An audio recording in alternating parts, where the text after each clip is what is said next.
Hey, hi guys, welcome to QuantLab. The QuantLab में आपका स्वागत है. In this video, we will talk about reinforcement learning. We will take a stock in the Indian stock market and we will start from scratch by defining a trading environment and do some trades using a reinforcement learning trading strategy. Again, a warning before we go any further. This is not a trading recommendation. This is neither a buy sell recommendation. This is predominantly intended for educational purposes only. If you're new to my channel, I'm making lots of videos like this where I talk about algo trading, bringing in AI, RL, and stuff like that. So please subscribe and share. Let's get started. What I'm going to do is I will share the libraries first that are predominantly going to be discussed in this, and then we'll get into the code part of it. So there's three libraries, or rather four libraries that you need to know. I'll also probably bring up sklearn. Now, before we go into the libraries, something which I want to talk about very generically is RL is a kind of machine learning. It's a type of machine learning setup where you have an environment and then you have an agent, and typically do trial and error. You penalize for an error and you incentivize or you give reward for performing something good. It's training a dog or a robot, but it can be applied in a variety of different things. Just a very 10-second overview into RL. Let's move forward. So the first library is stable baseline 3. This is a set of reliable implementations of RL in PyTorch.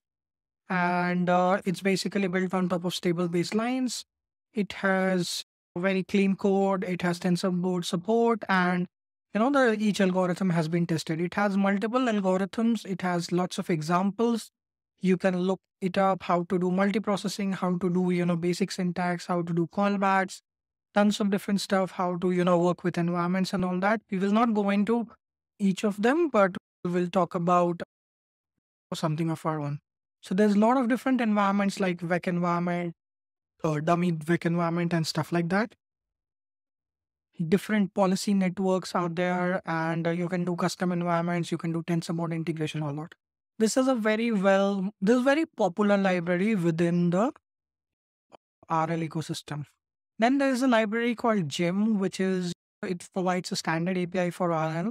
And most libraries are interoperable with this. So if you want to define your own trading environment, you can use GEM-based classes and extend that, something that will do. Shimmy is more of a compatibility library. It does the conversion between the GEM and stable baseline and a couple of other libraries. So if you are stuck with some sort of a compatibility error when you're doing RL project, this is a good library to have. All of these are very easy to install. I'm running all of these on my Mac, Apple Silicon, and they run flawlessly. You can also try them out in Google Colab. Scikit-learn, I'm sure you're familiar with it. It's the de facto standard and gold standard for machine learning in Python. Very simple and efficient. Built on top of giant NumPy, SciPy, Matplotlib. So it has all of the regular stuff. And we'll be using a little bit of this when we do try to normalize the data, just a min-max scaler. Not going to be using an ML technique from here, just scaling. And finally, here's a good article on proximal policy optimization, which is, if you are into RL, this is a very popular go-to algorithm in RL, and this is something what we'll use. I'm not getting into depths of what this library does. I'm just using this as a library. This is also new for me. I'm also learning. As I figure out the depths of this library and understand what this algorithm does, I'll probably shoot more videos about this. This is a good read, but a very in-depth read. So try to learn about PPO if you are interested with it, or you can probably implement something in first, see how it works, and then go back to learning it. That's my style. All right, not wasting any more time, jumping right back at the code.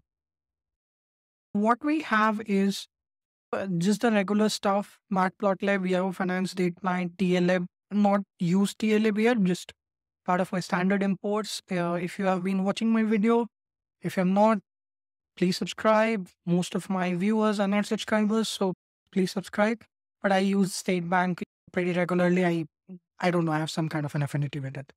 Just using couple of years worth of data, downloading it and saving it in a data frame, and finally applying a min-max scaler to normalize the data and have it in some sort of a vectorized format. After that, it is training, testing, train, test, split. 80% into testing, and then the rest goes into 80% into training, and the rest goes into testing. Then I have imported two imports, basically the baseline C, import PPO, which is the policy creating type I talked about, algorithm that I talked about, and gem. What I've done here is defined a custom trading environment, and this is a class with this few methods, and I'll talk about it. This is just initialization. So let's probably understand what this is trying to do. So this is effectively trying to simulate a trading environment. It's a setup of how a trading environment should be. So that's what is happening here. There's certain actions that would be performed.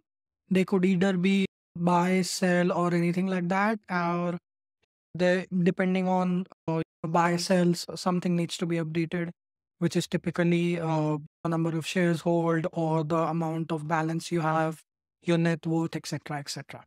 So basically, what when in any RL system, you'll have agents, you will have environments, you'll have states, you'll have actions, and you'll have rewards, and that's what is being the environment is what is being created here. So yeah, this is the trading environment. This is just a initialization. This just defines the palms for collecting the historical data, which is self.data, and defining the action spaces. This is a code to reset itself to base in case the need be, because that is required multiple times, as we'll see in the code. This is just returning the next observation in the data. This is just a simple step. This is just probably an action in the environment, and it returns the next observation reward, and just set up a done flag here. All right. That's what is happening here. And fundamentally, we are calculating rewards in the last step. And here we are trying to see if there is an action is 0, which is synonymous for buy. You are updating the number of shares held, and you are updating the account balance. Vis-a-vis, if you are selling, then you are again updating the account balance and you are having the share rate. So a buy and sell decision is being taken here, and a couple of other parameters like net worth are getting updated here. What you do is you create an environment, you create an instance of this on training data. So what happens is I've already run this.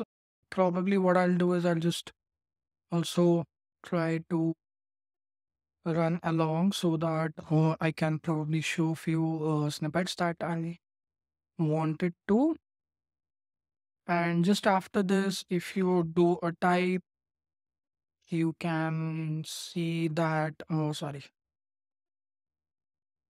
This is a trading environment. This is the type trading environment. Then you create the PPO model. Basically, that's what I have, MLP policy, provide the environment, and then you basically ask the model to learn.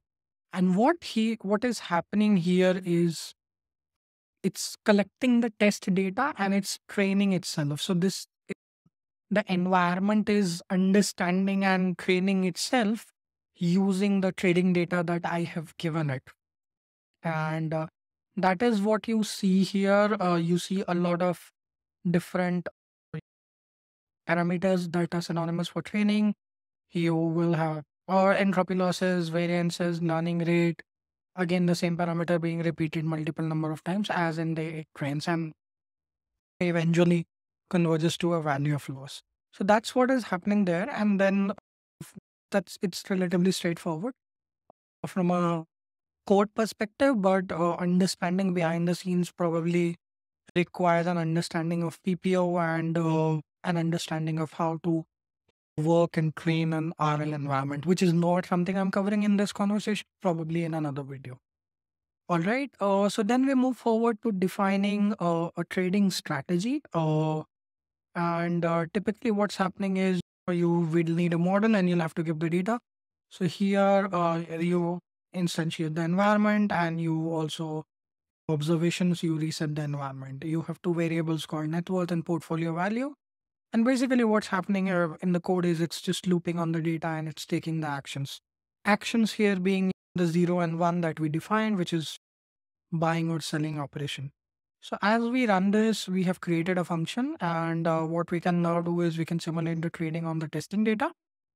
And once we have done that, we can try to plot the returns of it or net worth of it. In this case, we can very clearly see that this is a relatively bad trading strategy from a general model perspective, because I haven't done anything here, but the idea being to explain you how to create an RL based strategy. What need, and then you obviously have the portfolio value, which is going up, down all the time, depending on how much my net, depending on how I'm performing good. And as you can see, it really goes down and goes up and goes down and goes up, which probably points to there's a lot of pitfalls in this. This is not how a typical portfolio should go, and it shouldn't have this high of a drawdown, or it shouldn't fall down to zero or something. And I don't know if it's falling to zero, how it is going up. There's probably something that needs to be cooking up, but using this and updating your code around the trading environment, or if you want to put a strategy here, you can actually put the strategy here, and basis that the strategy would act it out. This isn't a very well good strategy. It's probably just buying and selling every single day, or that's what is the action talked about here. Hence, we are getting some different results. I am pretty sure that this chart would get updated if I just rerun it. Let me give it a shot quickly. Yep, looking at this chart, clearing it out, restarting my environment, and then just running it.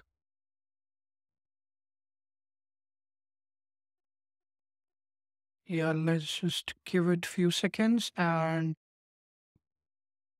it should quickly come down to here, I think. Yeah, done. Yes, you see, so this time it actually increased a bit here in the space, and then it fell down again drastically. And again, there's this larger gap here, here. So as we can see, the just the randomness itself is causing it to change and behave very erratically. So not a great trading strategy, but from a academic perspective as to how the process is, reinforcement learning isn't very different, at least from a code standpoint, as to how general machine learning is.